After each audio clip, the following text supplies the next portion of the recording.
Hi everybody, this is John here. This is Paul, George, and Ringo.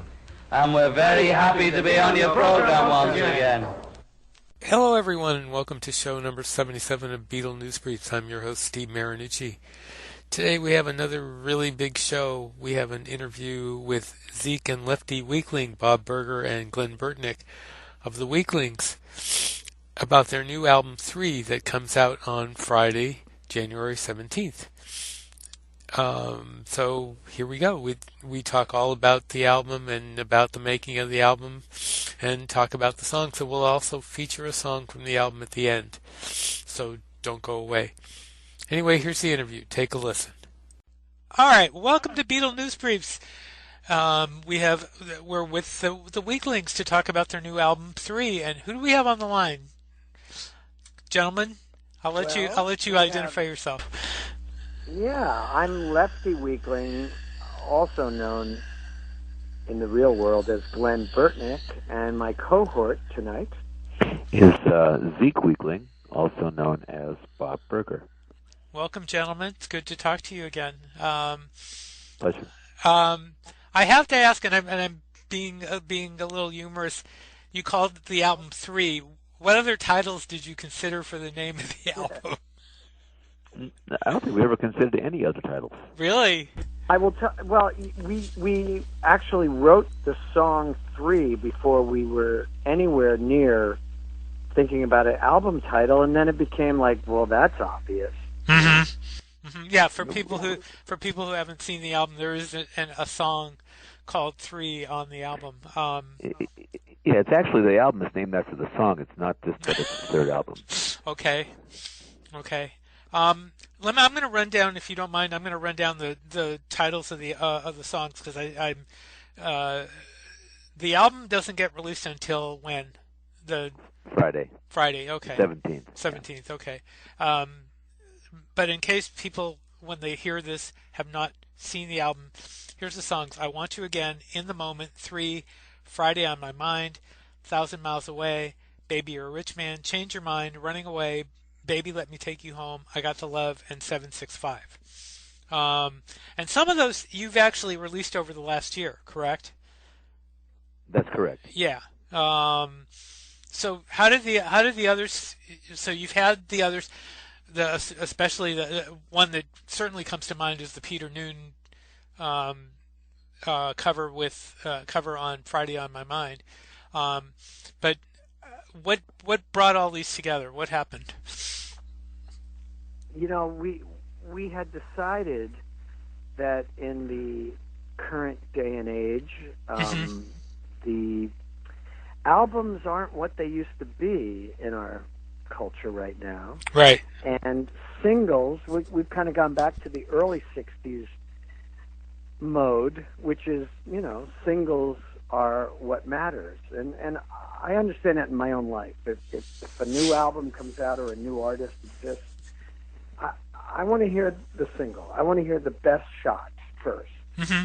So we adopted that plan, and we said, let's not wait until we've got all 12 tracks or whatever it is, whatever the number is. Let's record or finish. Let's complete one song at a time. Mm-hmm.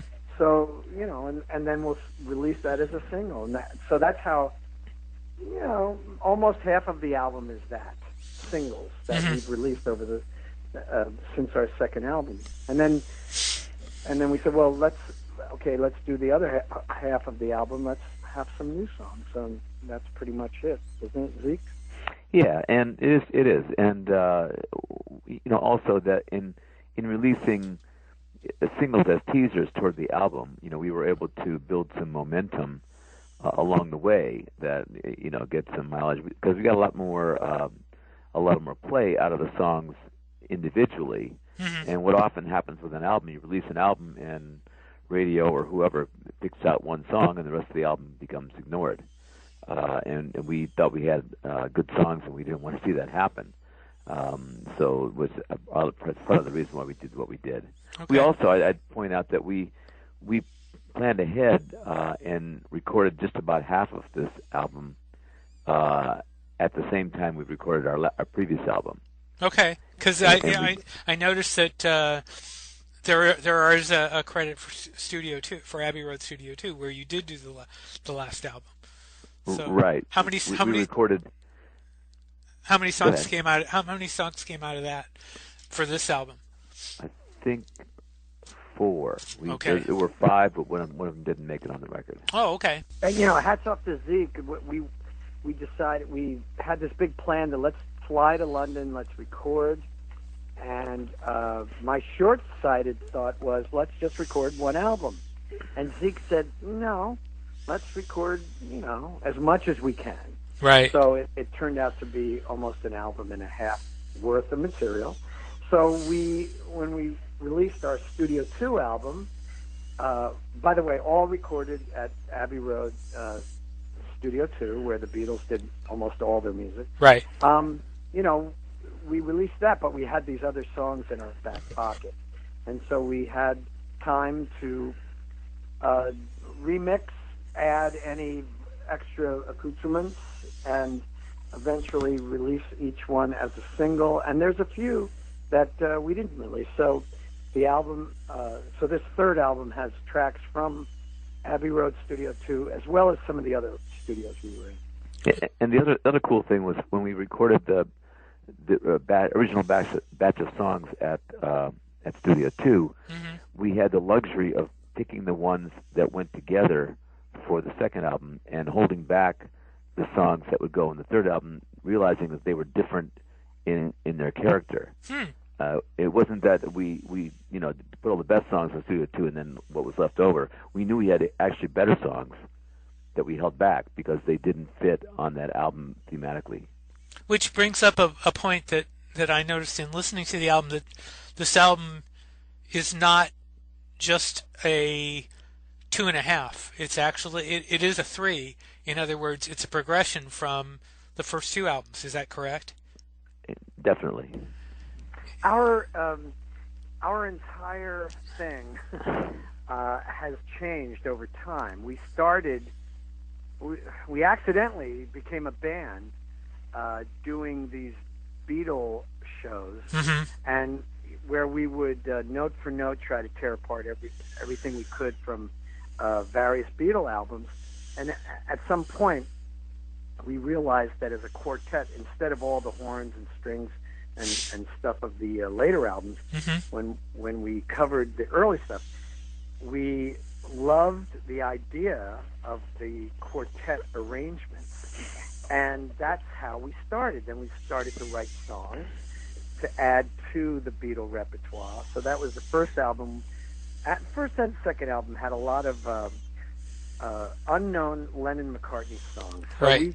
we really began as a let's use the Beatles as a template, which we still kind of use, but not as much. And I'm now remembering that there was a working title for this album.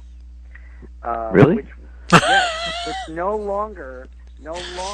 By the time we were almost done with the album, it made no sense whatsoever. Once we wrote 3, it didn't make any sense.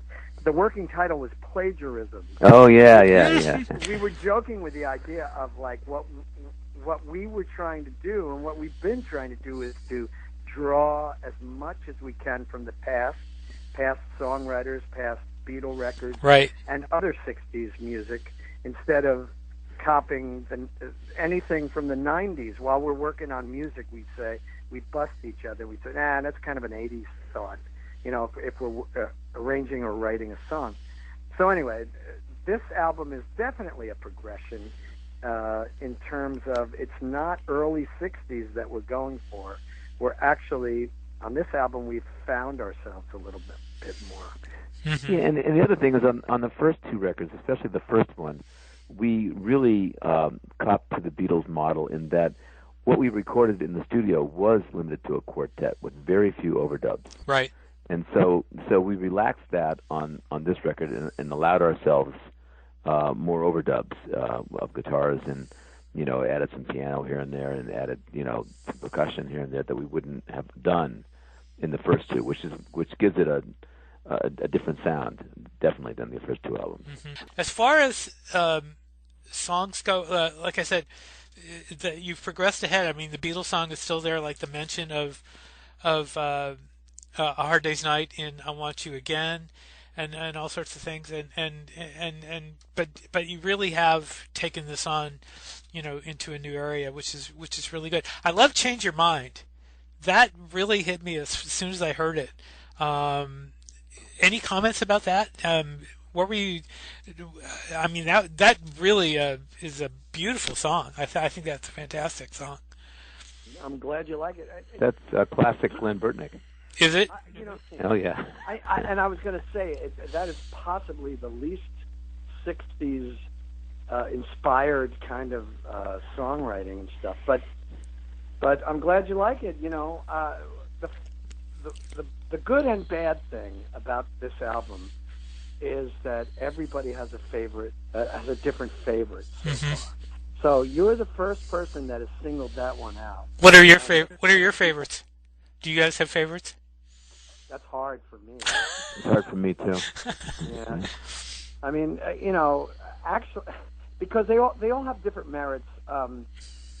Rocky's "A Thousand Miles from Home." It sounds so good coming off the record.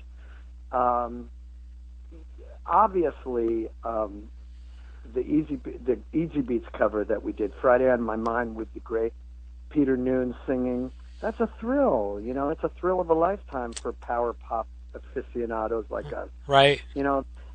And I'm proud of. In the Moment, we did a really good job with that very ambitious song. Also, our rearrangement of "Baby You're a Rich Man," a very lesser-known Beatles track. Right. When we play that live, audiences respond, and that's it's all great. What made you? I think so that the favorite in the band, I would say though, is 3. Really? I think so. Yeah. I mean, that's the song. When we got that song, we thought, well, that's it. That's really going to nail this down. And that's when it became obvious that was going to be the album, because we thought the song was so good, and the audience response to the song was so good. What went into the rearrangement of "Baby You're a Rich Man"? Because that's surprising to hear. I mean, your arrangement is really a lot more solid, I think, than the Beatles arrangement, because of I mean, given the time that they did it in, that's what they did, but you advanced it, I think. Lefty's wife said the same thing. Really? Yeah, she prefers our version to the Beatles, which is like sacrilege in my house. But you know what? That has always been one of my favorite, Desert Island Beatle tracks. Yeah. And I just loved it, and so does Rock. I mean, we all love it, but I can't remember how it came up with "Let's Do That One," but I can't either. We started kind of tweaking it, and we just added this bass part, and it kind of put it into a funkier groove, which possibly "Baby You're a Rich Man" is the funkiest song the Beatles ever recorded, and we just might have taken it, 2 steps further. Let me ask you to, because I'm sure you've told the story. How did you guys link up with Peter Noone? We tell a different story every time that comes up. Whose turn is it? I think it's your turn. It's my turn. Yeah, make something up. The truth is that I've always loved Peter Noone. We all have. I grew up listening to him. Sure. I did a gig like 30 years ago. I got a call that Peter Noone was doing a Native American casino out in nowhere land, and their bass player got ill or something, and so I was flown out, and I was like, because I was like, yeah, I know all of Herman's music. So I went out there and I brought my Herman's Greatest Hits vinyl 12-inch album. I had him autograph it, and I actually bumped into him 1 or 2 more times down the road in different bands I was in, including Styx. One time backstage with Styx, Peter Noone was on that bill, and we talked But of course, he's not going to remember any of that stuff. So it was our record label who somehow magically had some connection to the great Peter Noone. And much to his credit, he was wide open to getting into it, joining. He volunteered to sing this rocking track. And as it turns out, he's a great rock singer. The guy is there's nothing lacking in this guy who's probably in his 70s, got to be by now, and it was a tremendous performance, and we were all thrilled to work with the guy. He did a great rocking album years ago with a group called the Tremblers. Sure, I remember him. Yeah. I haven't heard it for a long time, but I do remember it was very non-Herman's Hermits, and he did it. It was marvelous. It was really marvelous, and it kind of what he did here kind of reminded me of that. So, yeah, he's a talented and capable guy in a number of genres. He was successful doing Herman's Hermits, but that doesn't necessarily mean that that's all he can do. Yeah, he did. I believe he did David Bowie covers too. So he did. Yeah, he's done. I mean, not an extensive amount, but I know he did. I seem to remember that he did do some David Bowie covers. I can't remember off the top of my head now what it is, but yeah. So yeah, he's done all sorts of different things. He's a real talented guy. You guys also have Mark Rivera on the track "Running Away." How did that come about? Same way? No, that's different. We're closer with Mark Rivera, and Smokestack, our drummer, plays with him pretty often. And we wanted to add saxophone to the track, and we just said, "Hey, Mark Rivera would be the great guy to do it," and he was really happy to join in and do it with us. So it worked out great. Who, if I can ask you to divulge a secret, who is it that says they become naked on Running Away? What's going on at the end of that song? We're in Abbey Road, Studio 2. Okay. We're doing that song, and we just started, and we're doing the vocals, and we're just kind of doing the Revolution number 9 thing. If you listen very closely, you'll hear Zeek going number 9, and we're going. I'm a big Revolution number 9 fan, and the song comes to an end, and I said, "Become naked," which is the Yoko moment that you never forget. When you hear it, it's just like, oh my God.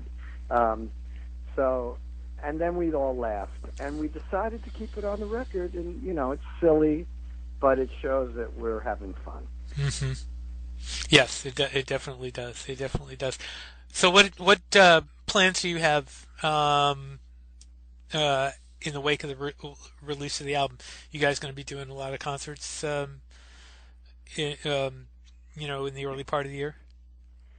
Yeah, we have a bunch of things coming up, but we're really planning on doing a push of dates in May. I don't think they're all booked yet, but because this month is busy, we're doing a slew of Light Up Day dates, and then we're playing Daryl's House on the 24th. We're playing with Peter Noone in Maryland on the 25th. Ooh. We're playing Bull Run, Massachusetts on February 1st. Hard Rock Cafe on February 21st. We have a bunch of dates, but really we tried to clear our calendar and get a bunch of things booked in May, and that's where we're going. Okay. So, and right now we do have Hard Rock Cafe and Boston City Winery booked in May. Okay. Is it all East Coast or any West Coast? There's nothing West Coast. Our record company's been really pushing us and trying to get us to go out to the West Coast, but we're trying to make it make sense financially. Okay. With the travel costs and so forth. So right now we're staying on the East Coast. Okay. Well, I'll cross my fingers that at some point you come close to where I am. So where are you at? I'm in the Bay Area, San Francisco area. Oh, okay. So we were out there with Max. We play with Max Weinberg. Oh, really? Max has a show called the Max Weinberg's Jukebox, and he actually hires the Weeklings to come back him or whatever, however you want to call it, and we sing the songs and play the songs, and he plays the drums on the set list, which the audience actually picks. But yes, there was a show in the Bay Area. Actually, we were in Oakland, a place called Yoshi's, I think it was. Okay, I know where that is. Yeah, I've been there. Yeah. I've been there. Yeah, it was. You weren't there though, Glenn. It was. I wasn't. Yeah, you were on that tour. We played in Folsom, in Oakland, and someplace else out there, and then we went to L.A. But we were out there for about a week. But that was about a year ago. Okay. We would love to, though. We're sure we have fans and friends out. It's a big country, but both Zeek and I have had long careers, and we've been involved in a lot of music, as Rocky, and Smokestack. Yeah, sure. Right. All four of us. Smokestack, he was with Southside Johnny. He was with Dave Mason. He's toured all over the world. Rocky has played all over the place as well. There are Beatle conventions that Rocky and I play all the time, and so we're kind of plugged into that world. But also, we all have history, and we have friends all over the place. Right. It's just a matter of logistics, really. How do you get this band? It's expensive. Oh, sure. And we're busy. We're also very busy people. And just to plug that, you're going to be, I suspect, at the Fest for Beatle Fans. Is that correct? Yes. Okay. We usually are, and Yeah, I think we definitely are. We're booked there. We're booked on. We're playing the Sunday, whenever it is. Well, that's in April, March. It's March the 29th. Yeah. Are you also doing Abbey Road on the River too, or no? We're not this year. No. Okay. Not this year. Okay. Any more Beatle covers you gonna hit on that you are thinking about, or? Good question.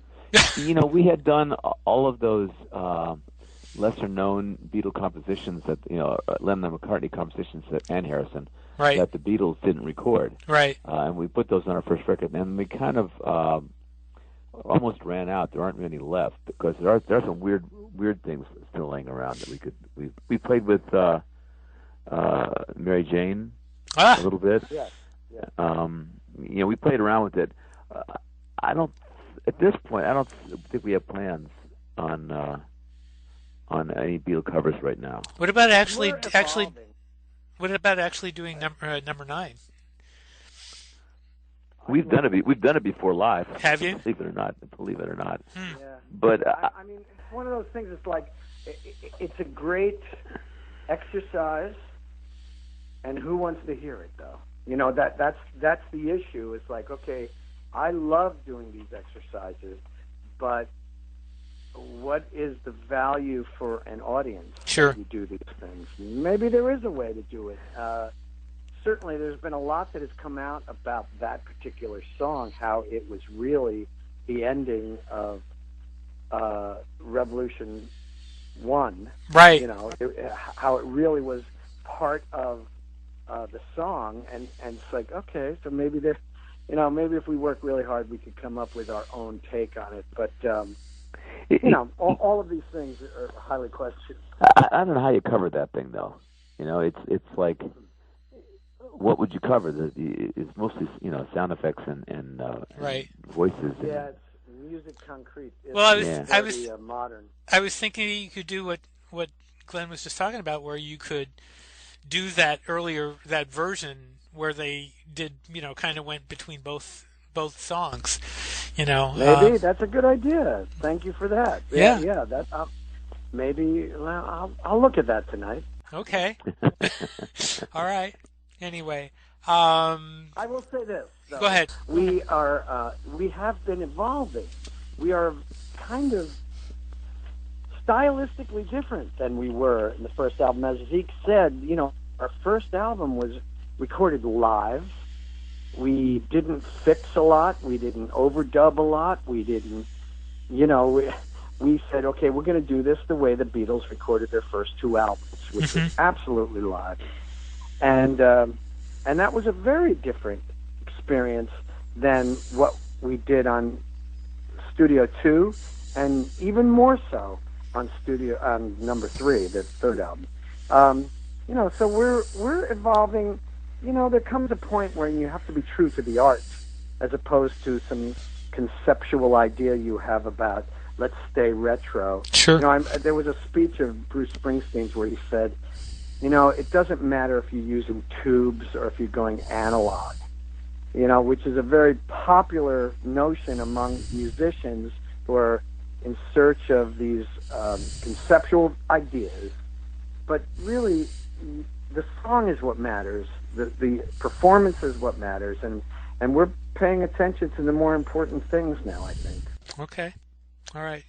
Well, gentlemen, Bob, Glenn, thank you very much for talking with me, and best of luck with the album. And it's called 3, and it's available on Amazon. It's available through your website. Your website is, what's the name of the website?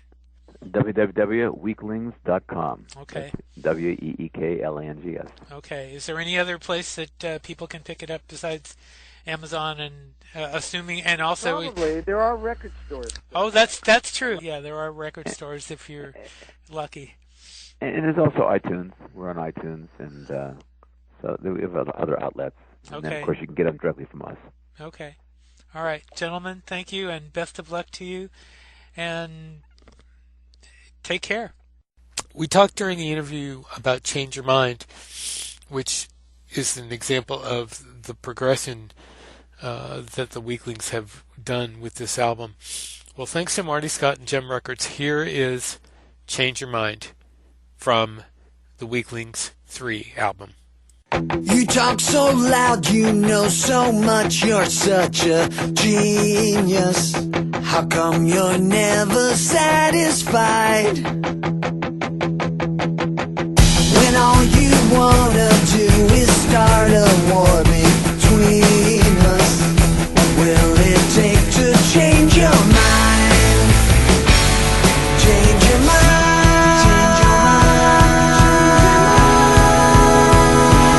Change your mind.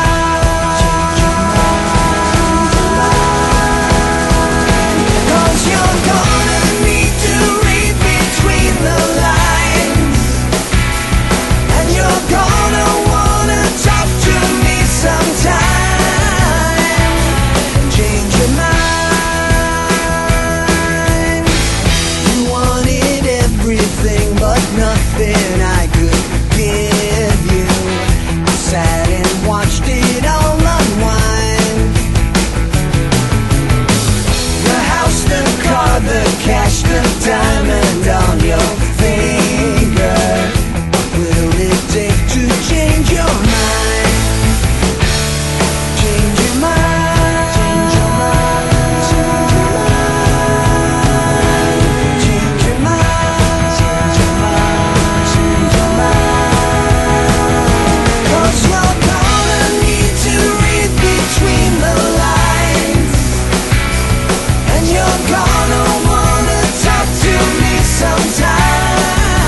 when the daylight dies, you'll still be there when I close my eyes. You talk so loud, you know so much, you're such a genius. Even if you see it coming, look outside the window at the world you left behind. Anything you want, I'll be there to give you. Every time I see you, I love you more. Everybody hears what they think they're hearing.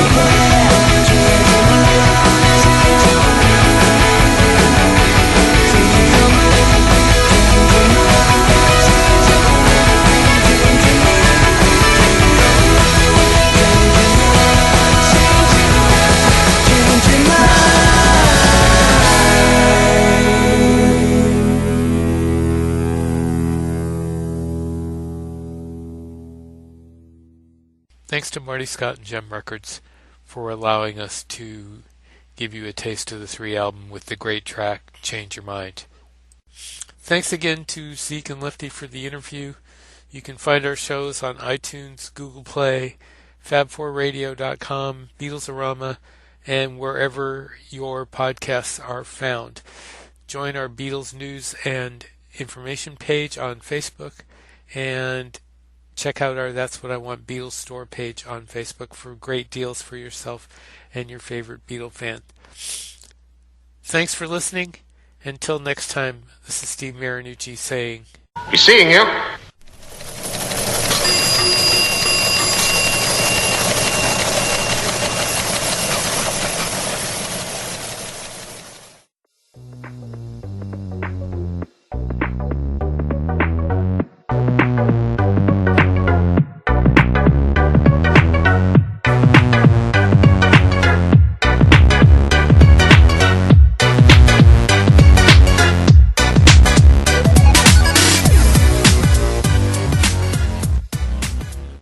Keep that one. Mark it Fab.